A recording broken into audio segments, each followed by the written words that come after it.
Hey, Mark Rodriguez here, and you're watching the Review Sanctum, where everything and anything may be reviewed. And today we're talking about the Black Widow movie that after all this time has finally come out, after all the postponements, after all the delays, and even the rumor that it was not going to be in theaters at all, just on some streaming device or whatever the fuck. The movie finally came out, and I'm so glad that, yes, it did hit theaters, because I just have to have the theater experience when it comes to Black Widow, you know what I mean? And, yeah, what can I say? The movie was supposed to come out, I believe, April 2020, because I think all this, you know, the COVID, the lockdowns, all this bullshit started around mid to late March, or at least it got to our neck of the woods around mid to late March. We were all making plans to go see it, because who knew that all this shit was going to happen, you know, it was going to be this severe, and, yeah, you know, all this crazy shit. And it's so funny because they got so much merchandise because they kept, like, delaying the date, you know. I got a whole bunch of Hot Topic shirts of Black Widow because, you know, again, it was supposed to come out around April to May, so I got lots of shirts. And then we had the Black Widow box from the Marvel Collector Corps, so it came with another shirt and everything. Again, you know, the movie was supposed to come out around that time. Then one of the loot crates, DX or whatever, came with the Black Widow hoodie, again, because it was supposed to come out around that time. And then another loot crate that was a bit later on because we was postponed to, I forgot, September, November, some shit like that. So the loot crate of that month came with this cool Black Widow figure and stuff like that. And they made a couple of new shirts and stuff. And I believe they made another shirt or two right now since the movie is, you know, actually available now. So it's like, wow. When I went to the theater, it wasn't a matter of should I wear a Black Widow shirt. It was more a matter of which Black Widow shirt should I wear, you know. And also, we're making this episode in this room here because I got the gals behind me. I got all these cool Black Widow disc plates here, and they're all pretty awesome. I do hope to later buy a couple of new ones that are based on this new movie. But of course, it won't be all Black Widow. I will eventually get other ones here and there. But for now, this is like Black Widow time, damn it. And what can I say? For the movie itself, I'll just say flat out that for me at least, it was worth the wait. It was a lot of fun, very action-packed, and all that good stuff. I'm going to go into the plot now. There will be some spoilers here and there. I'm going to kind of, you know, go to the plot and cut it to a point because, you know, the rest is like, well, you got to watch the movie. And I'm not going to go into the super heavy spoilers. There are a couple of, like, big reveals and, like, you know, what do you call it, the post-credit scene. I'm not going to go into that. You guys got to watch the movie. This is still like the second weekend that's been out, so I'm not going to do that to you guys. So this will be, I guess, mild spoilers, but not like the real big spoilers. You know what I mean? So, what can I say? The movie starts out back in 1995, and you see like two little girls, and one of the girls skinned her knee, and then like the mother comes in and kiss the boo-boo and all that stuff. And this is supposed to be like, you know, Natasha and them when they were kids. And the thing that kind of stood out is that the movie took place, you know, this whole scene was back in Ohio of 1995, and Natasha already had, like, dyed blue hair, and, like, right off the bat, it kind of bothered me. I was kind of like, did they have kids with dyed hair back then? Like, little kids? I know back then, like, all the edgy kids and, like, you know, people that are more, like, high school age, you know, teenagers and shit, had the hair. And also, like, back then, it wasn't as common now. Like you know, like, nowadays, every third or fourth person has colored hair, and it's everywhere, you know, like, the people in the schools, people at work, even your manager, you would expect that, you know, some jobs are kind of like, hey, no colored hair allowed, but nowadays, even your managers and shit got colored hair, even, like, the checkout lady at the Walmart has colored hair. It's like very popular nowadays. But I don't know how it was back then, and especially for kids. I mean, I'm sure nowadays kids have it too, but back then, in 1995, and this girl looked like, I don't know, 7 or 8? I don't know. I do not remember when I was a kid, when I was 7 or 8, I do not remember any kid my age having fucking colored hair. You know, but, I don't know. But that just kind of stood out to me. I'm kind of like, okay, you know. But anyways, the father comes home from work, and he's very, like, concerned, and I guess they were all prepared for the day that they would have to, like, just pick up and fucking go, and now is that day. So they grab all their guns and all their secret shits and whatever, and the guy has, like a disc. It was like this good old-fashioned floppy disk of some kind of, I don't know, super confidential data or whatever, and they all had to get the fuck out, like, now. And the cops were already arriving and shit, or driving out of town, And, you know, we got these moments where the kids, of course, feel sad and stuff because they're never going to see America again, or so they, you know, think at that point of their lives. And they go to this far-off hangar where they got a plane that's already waiting for them, like all prepared for this moment. You know, of course, it's, you know, covered in dust or whatever, but you know what I mean? It was there for this moment. So they all go into the plane, and then fucking SHIELD, actual SHIELD trucks start showing up. So this is beyond just regular cops. You know, this is like SHIELD is after them too. So there's like, you know, this big old scene and shooting the tires down, shit like that, and stuff like as they barely fucking escaped in the plane.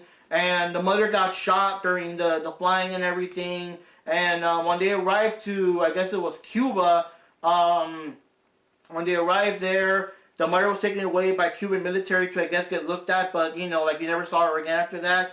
And the father turned in the disc to, like, the general. I don't know. I think it's supposed to be the same general. I don't know. But it was some Cuban guy, I think. Because I don't know if that was, like, the main villain when he was younger or not. I have to, you know, re-watch the movie, I guess. But, anyways, the girls are taken, and they're taken to the Red Room, and of course that's when the Black Widow movie starts proper. And I think Age of Ultron was the only movie that kind of goes to the Red Room. I think the Red Room is kind of a thing that is more, it helps more if you're a Marvel Comics fan and a Black Widow fan for the comics. But I think Age of Ultron was where they introduced it because during the movie Black Widow had some bad flashbacks related to it, and she explained to, I forgot who, about the Red Room and how her and so many other women were brainwashed, assassins and all this shit, and how it's like a distant memory because at this point you think that it's gone, it's been dismantled and shit, you know what I mean? And so the movie starts out, like, at least in Black Widow's point of view, it starts out right after Civil War, and they've already arrested like Ant-Man and the Falcon and stuff like that. Now they're after Captain America and they're after her, and I guess Captain America's somewhere, but they're going after her directly now. You know, General Ross is there trying to, you know, lead his men after her, so she somehow escapes because, I guess it kind of does the thing that she escapes because she's the Black Widow, you know? And, she goes to some other country to kind of restart her life or whatever in the meantime. So, elsewhere in this other country, because, you know, a lot of country hopping, I can't keep track of all of them except for the final one. There's like 3 or so other Black Widows chasing this one woman down. She's the target. This woman has like a briefcase with some kind of, you know, XYZ, super important, whatever the fuck in there. So of course they're all trying to get her. They're trying to kill her and shit. The woman makes a break for it. Our particular Black Widow interest named Yelena catches up to her, and you know, they fight and all this shit, and the Yelena manages to stab her, you know, how should I say, mortally wound her. And the woman manages to take out the briefcase, and there's like all these mysterious red vials. So she grabs one of the red vials and busts it in Yelena's face, and like this red gas or mist or whatever gets in her face, and it actually like undoes the Black Widow brainwashing. So now she's awake. Now she's finally aware. She acknowledges what she's done. She feels bad that she's killed this woman because I guess she knew her. And, you know, now that she's snapped out of it, she actually recognizes the woman. She's no longer just a target. And Yelena quickly grabs the vials for herself, you know, to get out of there because this is important. It's an important mission, you know. She, like, gets a knife and stabs her own leg to cut out, like, I guess her tracker chip. Ouch. And then she gets the fuck out of there. And the other Black Widows know, and they're kind of telling their boss, uh-oh, we got a deserter now. So they got to go after her, you know. And, somehow, I guess, what's her name? Our Black Widow, Natasha, is hiding out with this random dude. And this random dude, I guess he's kind of like a go-getter. He can get whatever she needs and stuff. So, some packages came for her, and one of the packages has, like, the vials now.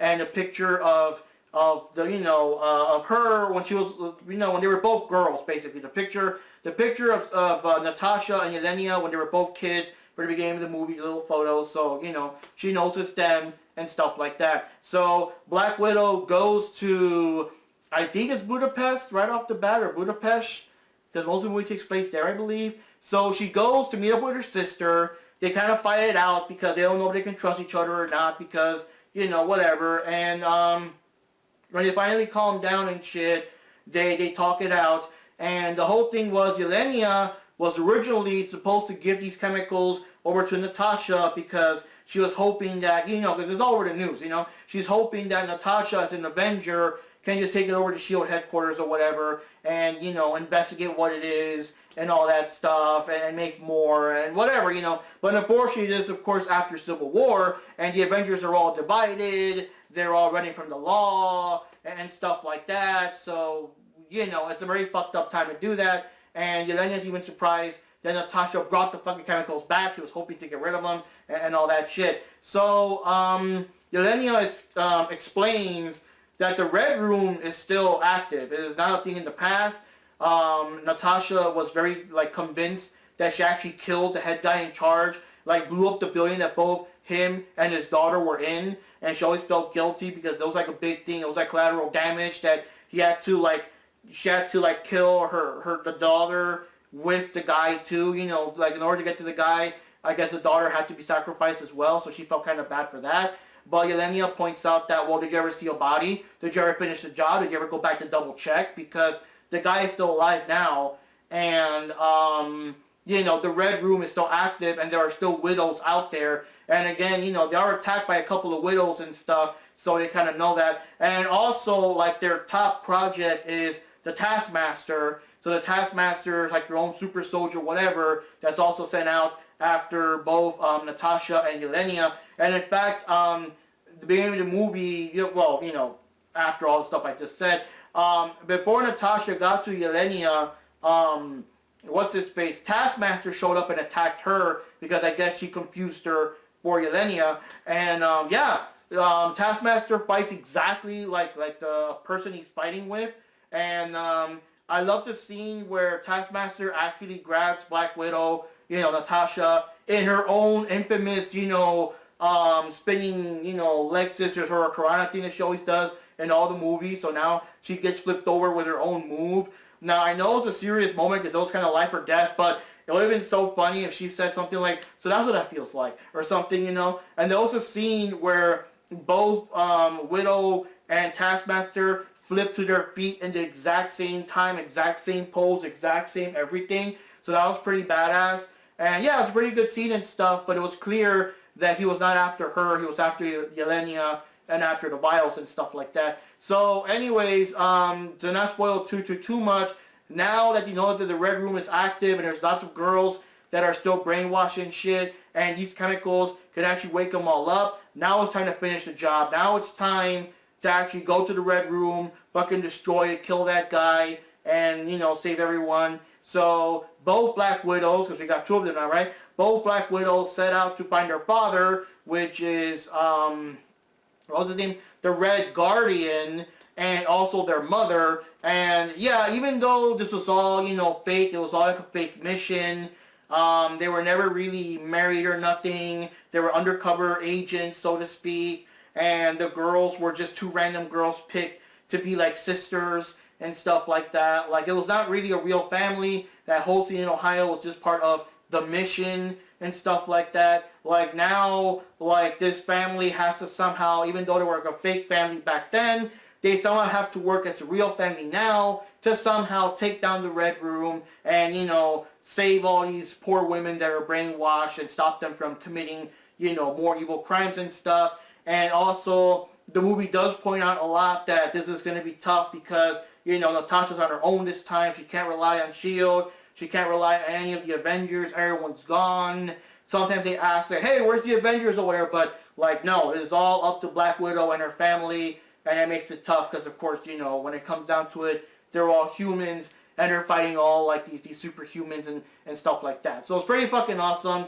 What can I say? It's a pretty good movie. I loved it. Love all the action, all the fighting and stuff. I love all the, I guess there were a lot of, because, you know, it's a Marvel movie. They still got comedy. So I like all the, like, the sister banter and the sister arguing and shit. There was the part where they tricked the Taskmaster, where, because Yelena got cut somehow, and, like, while they're patching her up and shit, there was, like, blood, like, around the subway or something. And there was like this like opening in the ground and the blood led there. So the Taskmaster saw it like, okay, that's where they are. So he opens it and goes in there. But while he's gone, the widows were actually hiding in an overhead vent or some shit. and she's like, wow, great plan. I especially loved the part where I was fucking bleeding to death and whatever. So that was kind of funny, you know, a lot of things like that. And the whole family has all their little family moments, you know. Kind of a, you know, mixture between trying to act like a family, but also all the built-up resentment because, of course, this was a fake family, and the girls were set up to be taken to the red room and all that kind of stuff. But it's just weird how they do all this stuff. And it's like, you know, like stop slouching, Natasha. I'm not slouching. Yeah, sit up straight and shit like that. Like you're not a real mother, you know, and like all this stuff. So I don't know, a lot of funny stuff there, but also a lot of action, a lot of explosions, a lot of shit. You know, all these brainwashed people. Taskmaster, like the scene just changes whenever the Taskmaster enters the room. You know that shit got real and stuff like that. And yeah, pretty good movie. I enjoyed it. The only thing I can say, one of the big things, I'm not going to spoil it too much, just 2 or 3 things I want to say, just my final words here, without going too much into spoiler territory. The first one wasn't really a spoiler, it was just a weird thing.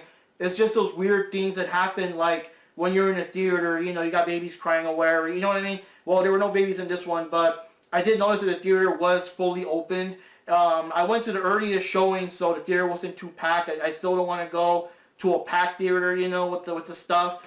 And everyone still kind of sat. Like all restrictions were gone. When we watched Godzilla vs. Kong, some seats were chained up and stuff to keep people from sitting too close. But now all restrictions are gone. But the people themselves are still kind of sitting, you know, in their little groups far away from each other. So anyways, when they were doing the big scene, like the family scene, where we got, like, you know, Natasha, Lenia, the mother and father all together eating and having a kind of sort of uneasy family dinner, even though they're arguing, whatever, and stuff like that. And this random dude in the theater just fucking got up and said, "This shit is so fake. What the hell, man?" and whatever. And he just angrily stormed off, and he threw his, you know, popcorn or whatever he had with him in the trash and just fucking left.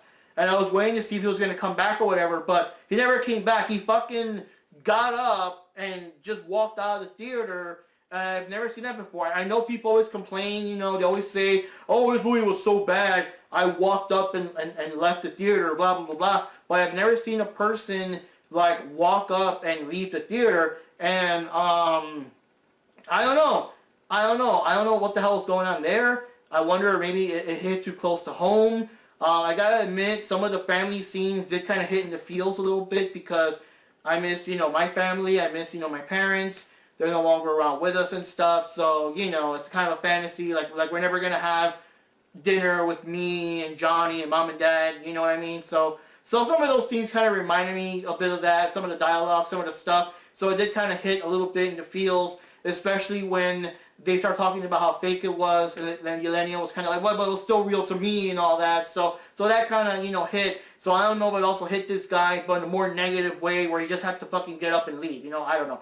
As for the second thing, we got the Taskmaster big reveal, and I'm not going to spoil it, but it is, like, pissing off a lot of people. Some of you probably already know, because everyone's, like, bitching and complaining. There's, like, videos about it and stuff like that. And all I can say is, at least in my opinion, like, within the context of the story, it actually fits. Like, if you just go by the movie story itself, the twist does kind of fit. Some people probably even saw it coming, you know, but it does fit. But when you compare it to the actual comic books and who the characters in the comic and who their identity is, I believe the Taskmaster is supposed to be some kind of mercenary for hire, and it's not so much in this movie. This movie, he's like directly working for the Red Room and stuff like that. And it's like, yeah, it's a big twist.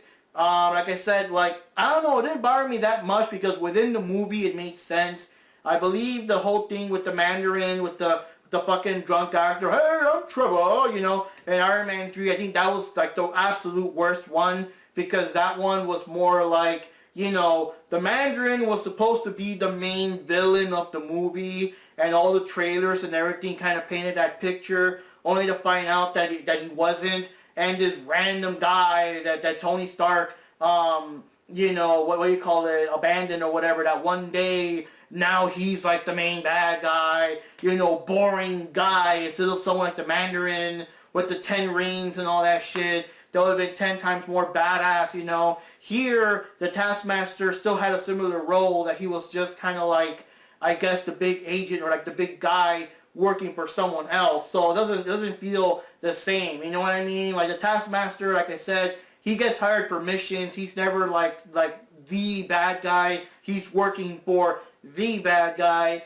And even though he's not like a hired mercenary in the movie, he's still like the top agent for the bad guy of the movie. So for me, the twist doesn't feel that bad. You know what I mean? It's not like you're fighting like a super major villain like Mephisto or something, and Mephisto turns out to be a cosplay actor or some bullshit, you know? So in my opinion, like I said, within the movie context and the story that they're trying to tell, it works.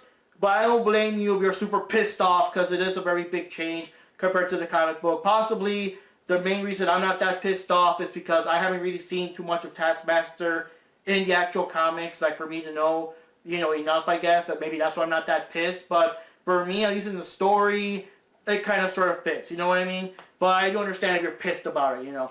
And the last thing I want to say, I am not going to spoil the post-credit thing, but it does kind of piss me off. That's very obvious that the post-credit scene is kind of like advertising an upcoming, you know, one of those Disney Plus shows and everything. And I just don't like that. I don't like, I don't know, like we got WandaVision, we got the Loki one, and we got Falcon and the Winter Soldier.